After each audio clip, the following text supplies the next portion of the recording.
In April of 2010, disaster struck the Gulf of Mexico, resulting in the largest oil spill in human history.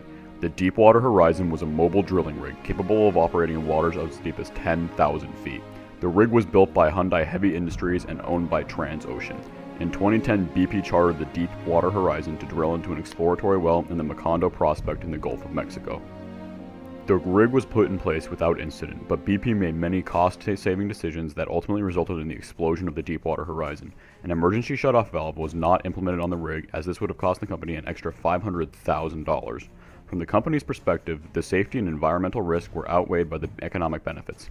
BP also put pressure on the workers on the rig to work quickly, and on April 20th, pressure readings were misinterpreted and the methane leak from the well ignited. The Deepwater Horizon exploded and sank to the bottom of the Gulf.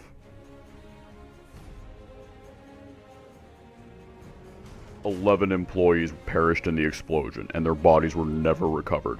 2 days later, oil began to leak out of the well. This was just the beginning of an 87-day battle of containment, filtration, removal, and damage control.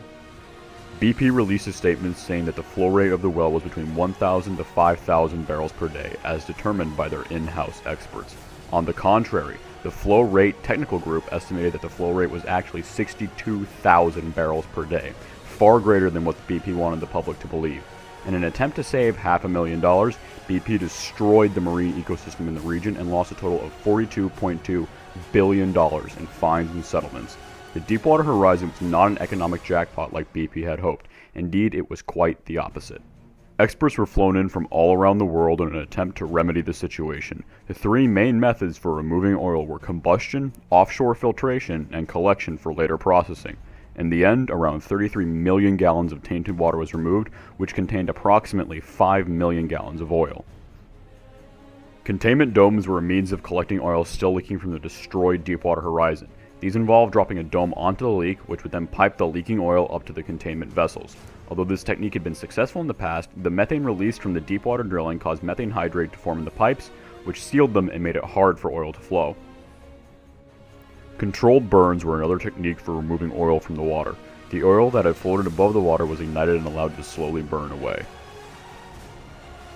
Finally, on September 16th, cement was pumped into the still leaking well, and on September 19th the leak was considered closed. However, the damage had already been done. There were 143 reports of human sickness due to the oil spill, but that number pales in comparison to the thousands of marine species affected. Dolphins were experiencing an infant mortality rate 6 times greater than usual, and teams rushed to save animals that washed up on shore covered in oil. The public was not quick to forgive BP, and BP gas stations saw a drop of up to 40% in sales.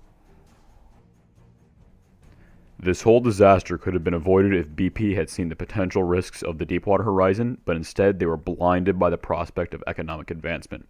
To them, they only saw the Deepwater Horizon as a mean for increased revenue, but others saw the Deepwater Horizon as an extreme environmental risk. Once the explosion occurred, it was up to the experts and technologies available to clean up the mess, and to try to prevent the oil from spreading out of control. While they were successful on many fronts, the effects of the oil spill can still be seen today.